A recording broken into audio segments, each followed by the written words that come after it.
Assalamu alaikum wa rahmatullahi wa barakatuhu. Welcome back to Love Reading with Najma Ansari. Today we'll be looking at an author who is renowned for his studies in the book is Studies in Early Hadith Literature, and he is Muhammad Mustafa Azami. And so let's get into it. So he was born in India, in the northern provinces, in Azamgarh, and he went on to receive his basic education from Darul Uloom, then from Al-Azhar University, and then in Cambridge he got his PhD in 1966. And this book of his is a product of deriving from his his doctorate work. So a few things. Again, he's one of those wonderful, the beautiful thing about authors is they don't just go bang, produce one book, they've done a wonderful job, and then they go back to doing something else. You will notice our Muslim scholars have been consistent in the way, whatever their passion, if they've written it, it stays consistent. Their lifestyle, their commitment, their in-depth research, study into Islam is there. It's not that, oh, wow, somebody wrote, like maybe it happens in fiction or otherwise, they wrote a beautiful book and that was the only thing they wrote and that was the end of that. They just had that moment. So here, I just want to share something about his how he divides it, how he does it, that it talks about the overview, how it came, and historically how they were compiled. You see, because we've got so much critique, especially in the modern day, about, oh, hadith, where did they come from, this and that, how do you rely on them, how do you know they were this and that. So he draws all that history, and beautifully done.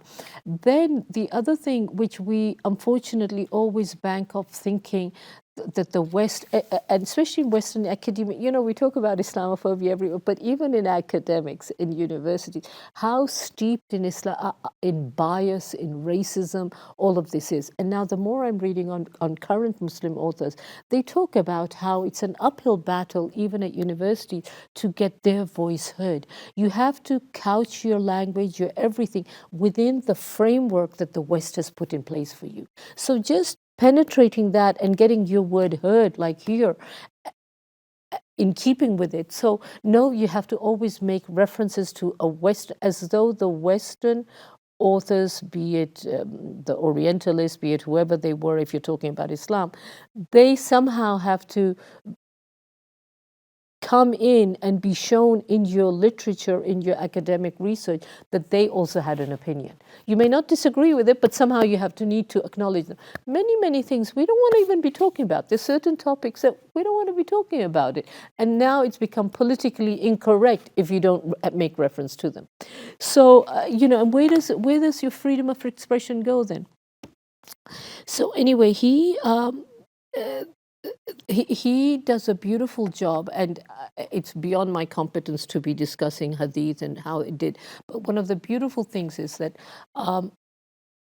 he, in a way, put down for the English-speaking Muslim literature study on of how the text came about. And to the point that, yes, many are these quoted, but if he sort of researched it back, they came down actually to one or two. So it goes on. What I loved is that when we did hadith studies, we did that this idea of isnad and of taking a reference back. You heard it from A, then he heard it from B, he heard it from C, or the other way around. We heard it from Z, he heard it from Y, X, and go backwards all the way. So the beauty also is in that you discover that the way the New Testament is and the books of the Injil and the Torah, those, especially the books of the New Testament by Matthew, Luke, Mark, and whoever the fourth one was, um, those are books which are compiled in a way of what they heard Jesus say and so on. And our ahadith literature is more impeccably done of quoting, of authenticating, of going back to it. So this is what really comes out from this hadith literature. The other beautiful thing that we got to know is that the emphasis was placed in authenticating the line of where they came off. What wasn't done in great length, which is now coming more to the fore, is looking at the text of what the hadith says. So, sometimes when you are editing or you're doing data analysis or something, no, data collection, just being a data capturer, you're just putting numbers and putting numbers and putting numbers and doing data or doing whatever you are. But especially if it's in a mathematical or a balance sheet form, you as a data capturer are not going to see if there is an extra zero or less zero, or if it's gone in millions. All the numbers were maybe in the thousands, and suddenly you have a billion there. So not always will your eye go to say, you'll just capture the data and put it down, put it down. So that's me using that analogy to say that the isnad was very deeply studied and captured. Isnad being the line of where the references go.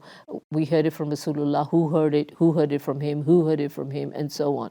And on the basis of that, we have, that they are a good chain of narration, and maybe one was slightly weak and somebody, So all that has been done so pristinely that you really need to value it. Just coming back to the author of how he compiled it. I mean, these are in-depth research work. So, when we talk about, there's no Muslim on the Nobel Prize, whatever, and, we're not there, we're not in the sciences, we're not in there. Because, where is our focus? Where are we looking at? Look at the places where we are. And what this book, I'm just looking at it, it boggles my mind and beyond of the immaculateness of capturing these details, also in a day from the time of when the compilation of the hadith started. We didn't have any access to what we have today of just Google, put in this, Google, and it all comes up. It was done meticulously. So Sartre is one of the Western ones that he has to quote and think about what he had to write about on early hadith and what his views were. So invariably, you mentioned the Orientalists of the West, the ones who've done it, but then ultimately you are able to critique what they said and be able to say that this is where you see, because the whole point of in the West that when we bring in having to make reference to the West, we are not then allowed to say that, but they had their non-believer's mind to apply to it. Even that impacts on you. And we as Muslims will accept that, yes, of course I have a built-in bias. I have a built-in bias to my faith and to whatever is about my faith, which will resonate for me.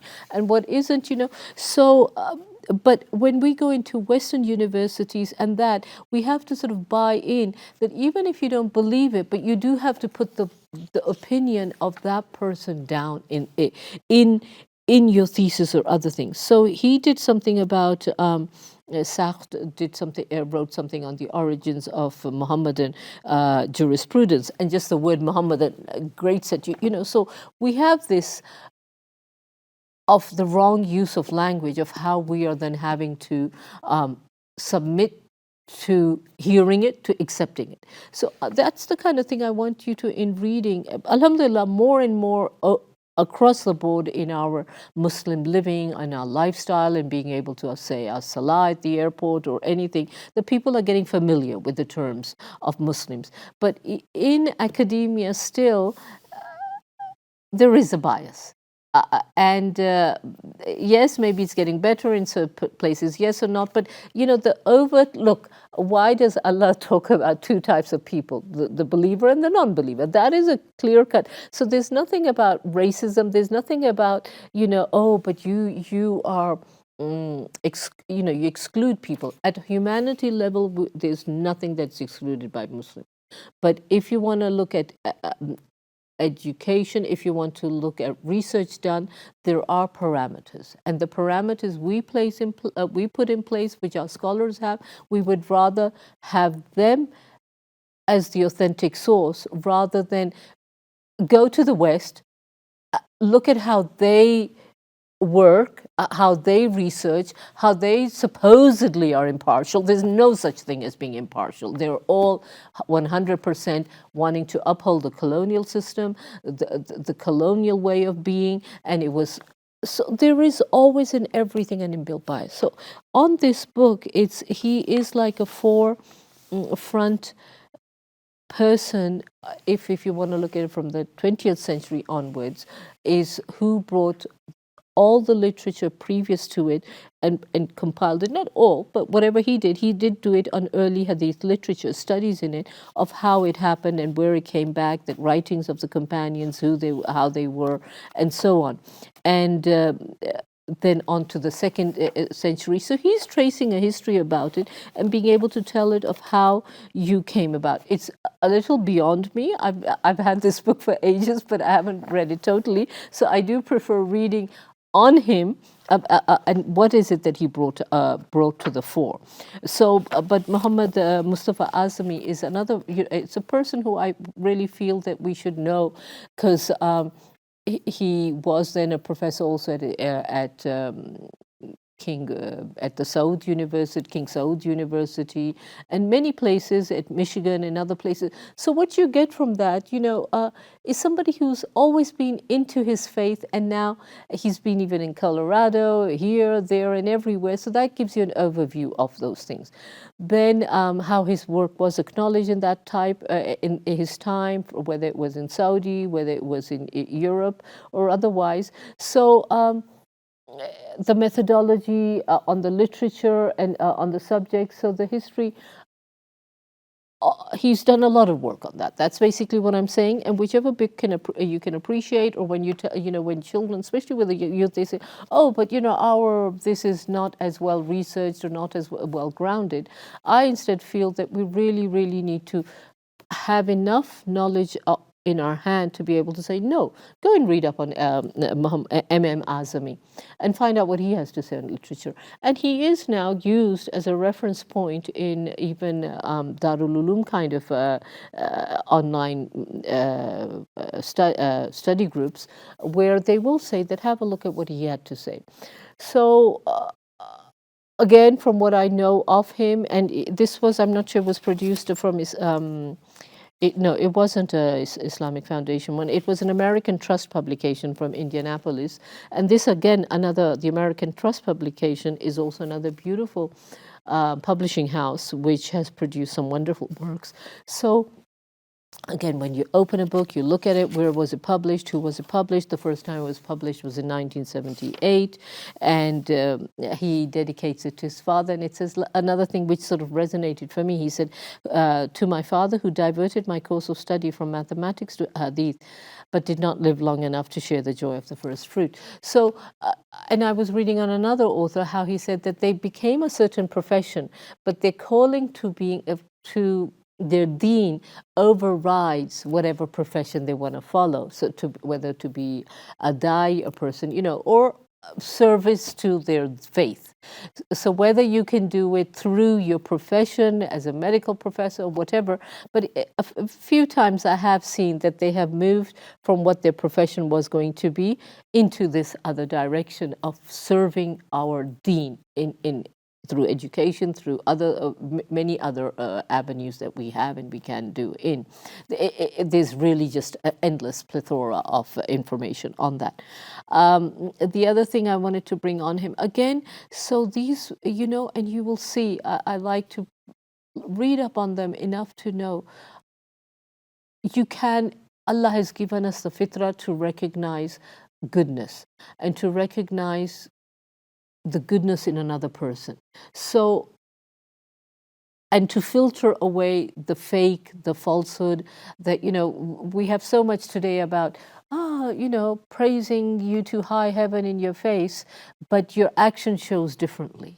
So those kind of inbuilt things, if through reading you're able to develop these senses of recognizing what is the beauty of your faith, and it highlights that, and those who are,